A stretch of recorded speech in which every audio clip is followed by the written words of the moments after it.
Y está con nosotros en el estudio de France 24 Daniel Alcher. Él es jefe de cooperación cultural y científica de la Embajada de Alemania en Colombia. Muy buenos días, señor Alcher. Gracias por estar con nosotros en France 24. Y es inevitable hacer la pregunta obligada. La importancia del legado de Humboldt incluso para nuestros días.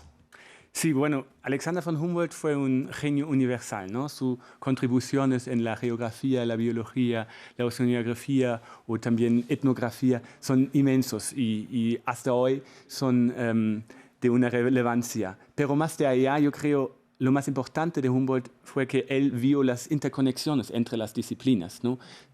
Sus obras fueron transdisciplinarias en el mejor sentido y con eso él fue también un precursor de los fenómenos que vemos hoy, que son muy relevantes, como el cambio climático o el daño que hizo el hombre en el transcurso con la naturaleza. Porque Alexander von Humboldt vio las interconexiones entre la naturaleza y el hombre, y eso fue algo muy vanguardista en su época. Un precursor para su época, se avanzó muchísimo después de sus investigaciones. Él, después de hacer un extenso trabajo en su país natal, en Alemania, llega a Cumaná, en Venezuela, en el año 1799. Allí desembarca después de un viaje muy largo a través del Atlántico y ahí comienza un viaje de 5 años por el continente americano. ¿Qué detalles se saben de esos viajes y de esas exploraciones que él realizó por los diferentes países del continente americano? Pues él fue un aventuroso, ¿no? Fue en las grandes montañas a 5.000 metros, que fue en su época algo muy riesgoso. Pero también fue algo que buscó el diálogo con las comunidades que lo encontró en las Américas, también con las culturas indígenas. Y eso fue un encuentro entre iguales. A él lo interesaba que fue el conocimiento de las culturas que lo encontré. Y él fue también un crítico, por ejemplo, contra la esclavitud y las injusticias que él vio en su viaje. Entonces, su viaje fue motivado también del humanismo, que fue muy excepcional en su época.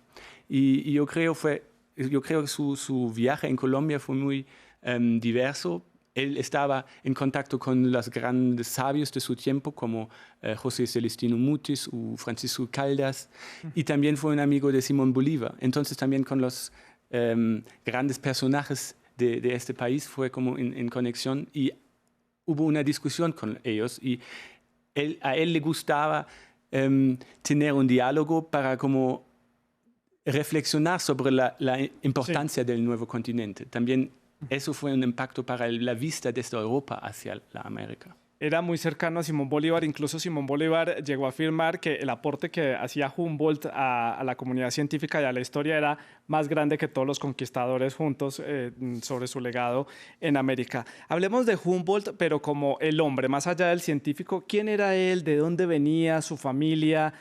¿Por qué ese interés científico? Él fue muy curioso. Él proviene de una familia noble alemana, prusiana en este tiempo, pero él fue un cosmopolito.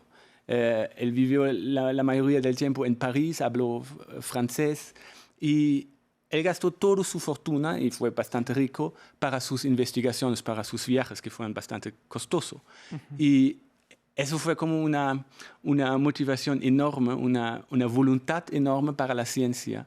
Y a veces es bastante raro porque su vida personal desaparece un poco. Sí. Se supone que fue homosexual y nunca tuvo como una relación fija, pero él fue tan dedicado a su trabajo en científico que él amaba la naturaleza, de hecho. Entonces es un personaje bastante original. Me quedan 20 segundos rápidamente. La importancia para Alemania de esta celebración de estos 250 años del nacimiento. Pues para nosotros él es un embajador perfecto para promover la cooperación científica, pero también la cooperación internacional en los grandes retos globales como el cambio climático, la protección de la biodiversidad y del medio ambiente. Importante destacar esos factores en la actualidad con todos los cambios que estamos viendo a nivel climático. Entonces, muchísimas gracias por estar con nosotros aquí en France 24, por habernos acompañado y explicado y dado a conocer más particularidades de este personaje importante para la historia alemana.